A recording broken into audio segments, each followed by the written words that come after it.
Dementia is defined as a collection of thinking and social symptoms that impair at least two brain functions and interferes with daily life. There are a few different types of dementia, the most common being caused by Alzheimer's disease, accounting for 60 to 80% of cases. Alzheimer's disease is considered a progressive neurodegenerative disorder, meaning it will progressively become worse over time. German neurologist Alois Alzheimer was the first to describe Alzheimer's disease in 1906. His observations were derived from his case of a 51-year-old woman, Auguste Deterbe, which he observed to have profound memory loss and irrational behavioral changes. After her death, he observed her autopsy and saw the dramatic shrinkage and abnormal deposits surrounding and within her nerve cells. Kraepelin, his colleague, included a description of his case in the 8th edition of his book titled Psychiatry, which was published in 1910. And this is when they first named Alzheimer's disease. Dr. Alzheimer died in 1915, however. Moving forward, we see that in 1984, the beta amyloid protein was identified by researchers George Glenner and Kine Wong. They reported a novel cerebral vascular amyloid protein, which we know is a prime suspect in triggering nerve cell damage.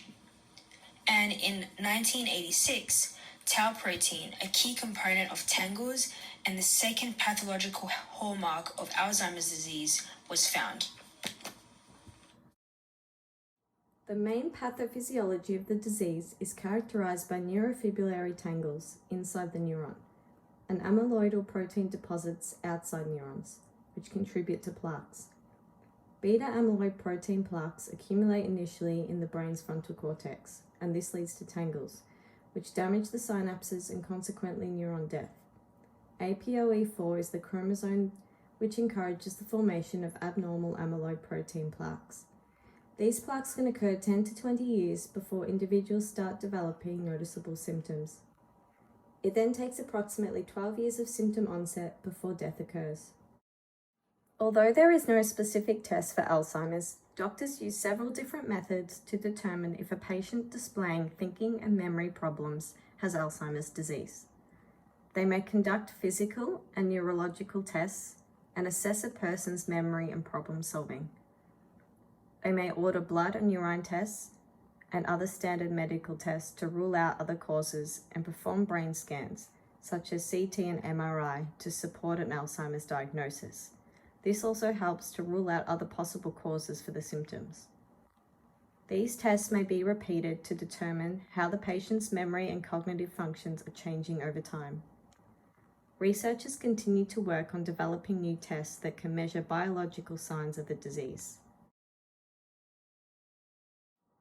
Because Alzheimer's disease has a gradual onset with symptoms usually appearing 2 to 3 years before diagnoses, symptoms can be categorized into mild, moderate, and severe.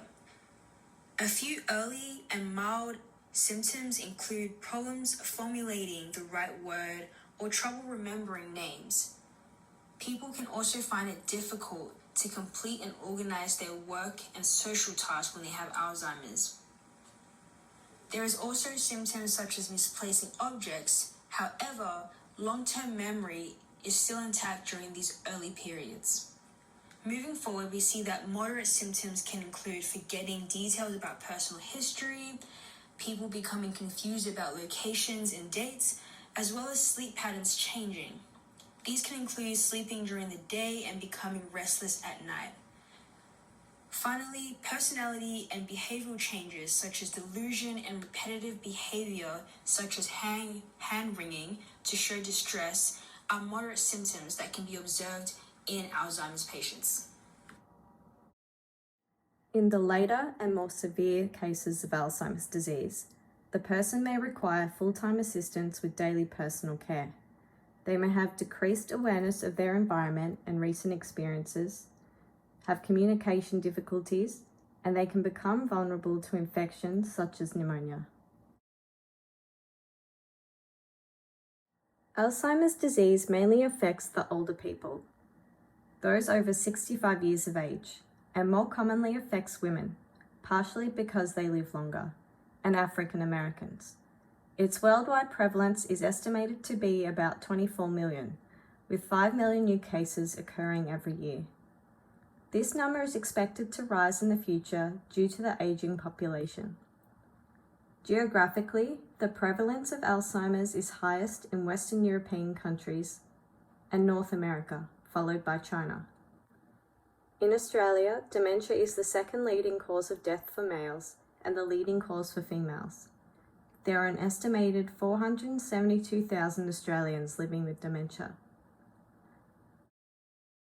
Some common risk factors for Alzheimer's, other than age, are head injury, heart disease, smoking, hypertension, type 2 diabetes, which increases risk by twofold, and genetics.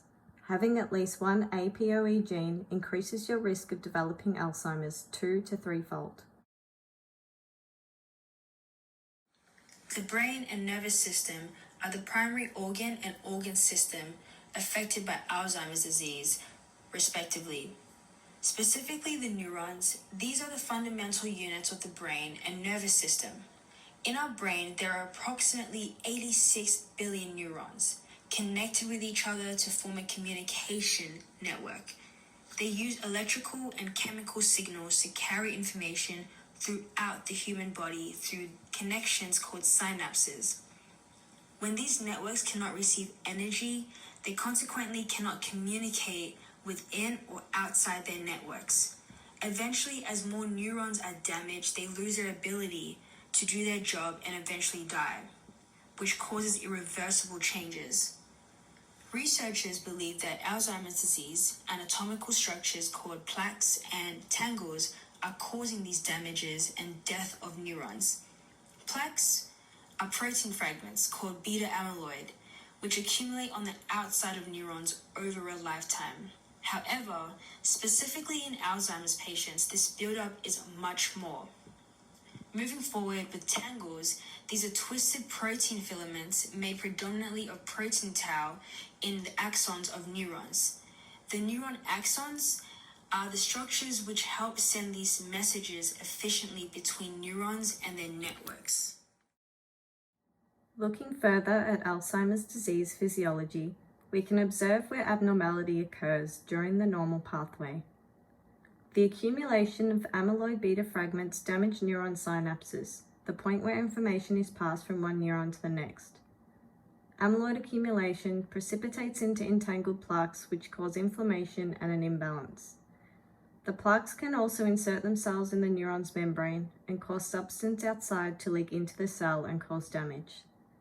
This amyloid beta also interferes with microtubule-associated proteins, which are very important in the cytoskeletal rearrangements during the growth of neurons, forming synapses and guiding axons.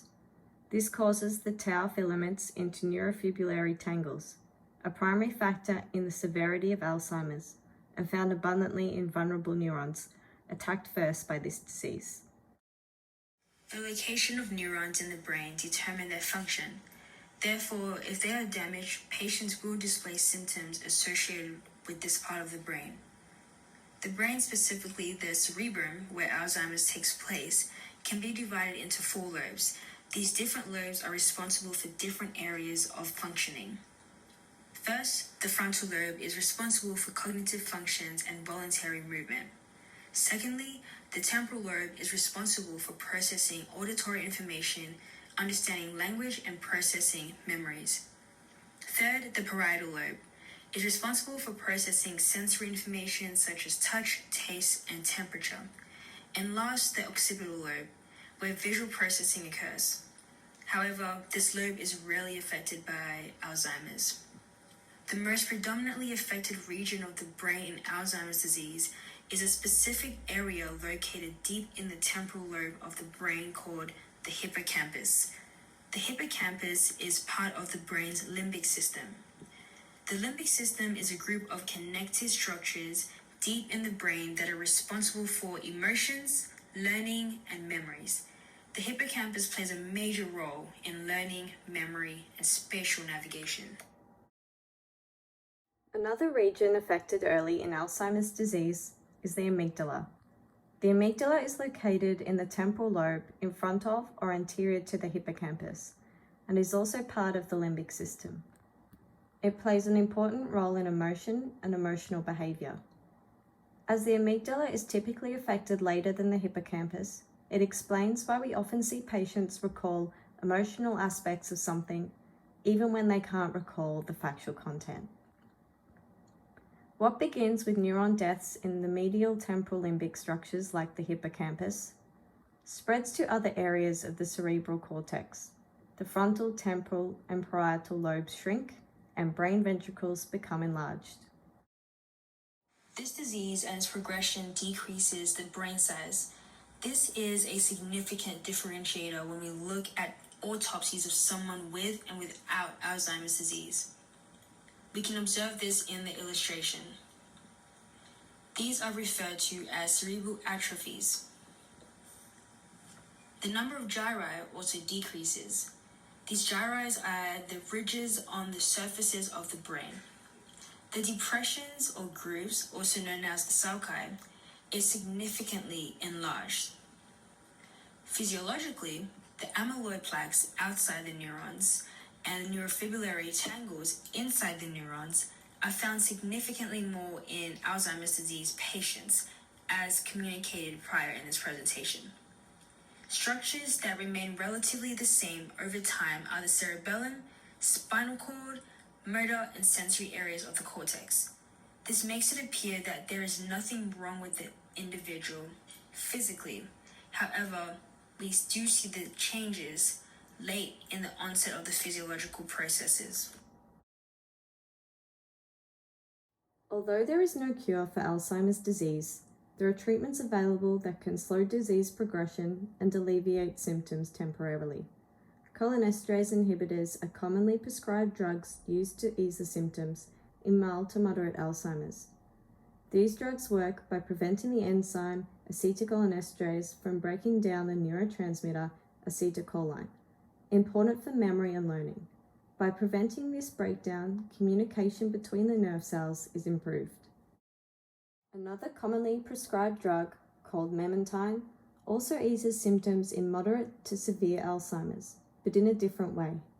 It protects nerve cells by blocking the excess of glutamate, which occurs commonly in Alzheimer's and can cause excitotoxicity, which results in nerve cell damage. A new drug recently approved for use in the United States and currently in the process of approval for use in Australia is aducanumab. Unlike previous drugs, this addresses the underlying biology of the disease. It is given intravenously every 4 weeks and works as a monoclonal antibody, which is a laboratory-produced antibody made by cloning unique white blood cells. This particular antibody sticks to the amyloid molecule that is responsible for forming the plaques that damage brain cells in Alzheimer's patients. The body's immune system then sees the plaques as a foreign invader and removes it. Once the plaques are removed, it is expected that the cells will stop dying and commonly affected functioning of Alzheimer's disease will stop deteriorating. Apart from treatment, there are certain preventative measures people can take that have been proven to lower the risk of developing Alzheimer's disease. These include healthy habits such as exercise, eating a Mediterranean diet, and getting enough sleep. With continuous research still being done in this area, it is hopeful that more effective treatments will be discovered and possibly one day even a cure.